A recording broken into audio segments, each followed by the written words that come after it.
Hey, Dr. Page here.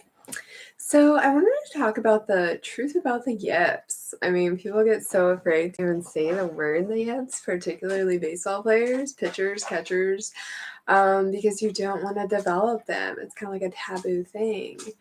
But I will say that there's a very clear explanation for the yips. It's actually a trauma response. So it's your nervous system's response to a lot of life adversities, a lot of stress and pressure, overtraining, perfectionist mindset, and sports injuries, a lot of criticism, just pressure and stress for traveling all the time as baseball players. You play a lot of games, but of course, you can get it as a quarterback. There's other spaces and places where it shows up. And same thing with like balking or blocks. The balking would kind of be like a freeze flight response. Yips is a frozen response, or polyvagal theories, dorsal vagal collapse. Yeah, so in the blocks, that's a dorsal vagal freeze trauma response as well. And what happens with our nervous system is we have two ends of the nervous system. We have the sympathetic nervous system state, and so that's high beta wave. That's our survival mechanism, fight, flight, freeze, and fawn. I mean, sometimes we have to appease and please to get out of scary situations, so that's the aspect of fawning. But what happens is over time, particularly when we start out when we're very young, between the ages of 7 and 12 is when we start to even produce beta wave and really being able to make sense of our experiences that we're having. So anything before that, we can't make sense of it. So we really just freeze anytime there's any kind of stress or trauma or something that's scary or something that doesn't serve us, someone yelling at us, and aggressive coaches, aggressive parents, if parents were physically violent, or if parents were addicts or any of those things, which can be unpredictable to little kids, which is really hard on their nervous system too, or if your coach was really explosive and unpredictable, even if it isn't in the sport that you're playing now, but even every single sport, every single injury, like say if you crashed on your bike, or you fell off the jungle gym and at the playground, every piece of stress on our nervous system starts to ramp up our nervous system to more sympathetic nervous system dominance out of survival. So it's a primitive mechanism that is not very conducive to how stressful our environment is and all the external pressures we get, and then the internal pressures and how critical people can be and mean people can be. But it is our survival mechanism from when we were like cavemen and cave women, right? So if you're walking under a cliff and a rock falls off and it hits you, every single time you go into that same or similar situation, really subconsciously or outside of our conscious awareness, we're naturally going to be really hypervigilant or in the sympathetic nervous system state. Then the other thing that we know is Dr. Robert Scar. He's an MD neurologist, and he found that emotional, mental stressors and trauma are just as harmful as physical trauma, and our nervous system reacts the same way. And so he talks about how our nervous system would reset its homeostasis, so its normal way of being, to this more sympathetic survival mechanism.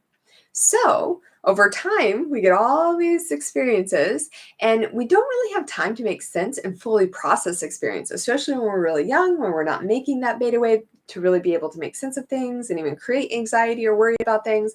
But then as we get older, we do start to create anxiety and worry about things. And so we talk about that it's a lot of subconscious programming. And so we just really react and act out of a survival mechanism. That's really where all of our behaviors come from.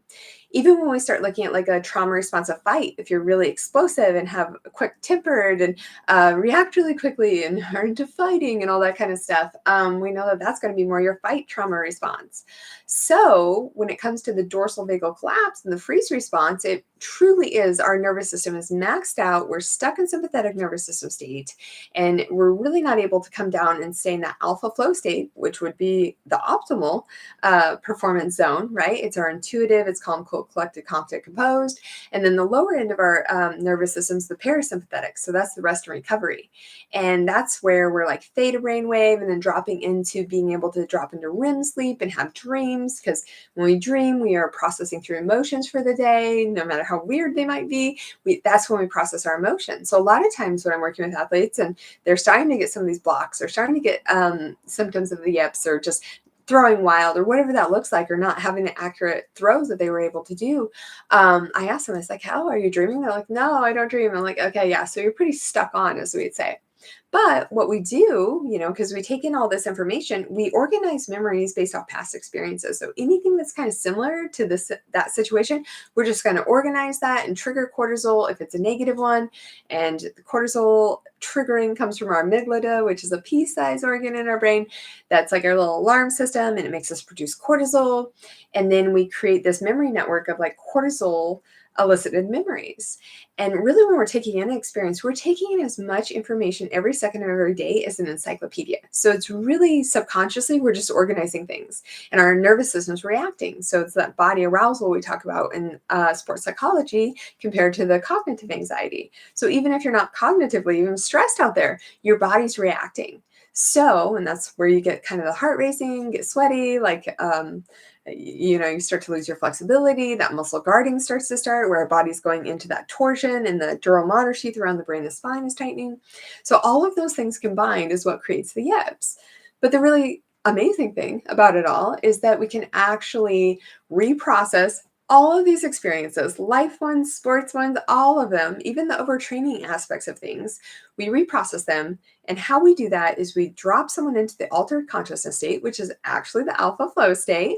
And you don't have to use drugs or anything like that. We we use sounds with the alpha imprinting technique. So we use sounds that drop you into that altered state, and we go back through and we access those memories. We go through them in as much detail as possible, sight, sounds, and smells, and then we are able to fully process them. So reprocessing them, and then we desensitize the nervous system for those things happening again. So that's the really cool thing with the sports performance, is when we're going back through these negative experiences when we're out there playing and didn't have a good game or whatever that looked like, or got hit by the ball when we were up to bat, we are able to desensitize the nervous system so it's not subconsciously or unconsciously responding with that body arousal or the tightening of that dural motor sheath, losing our flexibility, losing our range of motion, and our reaction time, essentially. And so it's really that simple. You're just going back through these things, accessing the body where we're holding on to that, because our fascia actually carries its own emotional neural network. So oftentimes, a physical injury could actually be a mental origin. And so when we talk about a physical disease is a mental disease and vice versa. So, yeah, we are able to do that. I typically see in about 12 sessions an athlete's nervous system is back on track.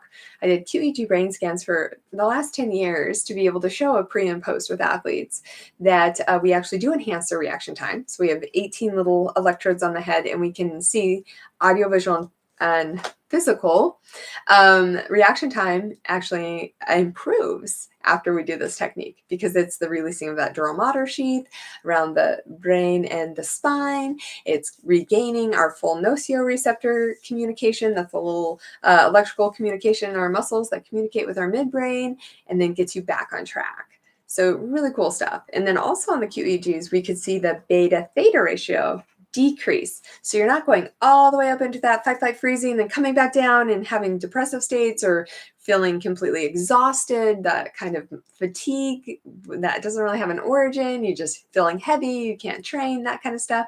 And we actually decrease that beta theta ratio so that you're more in that alpha all the time. So you're in the alpha flow state all the time. So yeah, alpha imprinting, an amazing technique. You can even do it over tele, and about 12 sessions. I typically recommend like weekly. We do about a 90-day program. It coincides with my workbook that gives you other mental shifts to really help you training that nervous system to keep it from going up into the sympathetic fight, flight, freezy, so you don't have any of these performance blocks, balking, yips, whatever you want to call it. And then you're just actually loving it again. You're in the alpha flow state. You're in the intuitive play. You're having fun again. Just like before, all the stress and pressure and all the awful things that happen, right? No one's had a wonderful life. We've all went through breakups. We've all had our things with our parents and all those issues with coaches and all that. So yeah, so if you are ready to take your game to the next level, or clear up any kinds of performance blocks, go ahead and comment alpha in the chat, and we will get you booked for a 30-minute free consult to see how we can help you and if you're a good candidate for the program.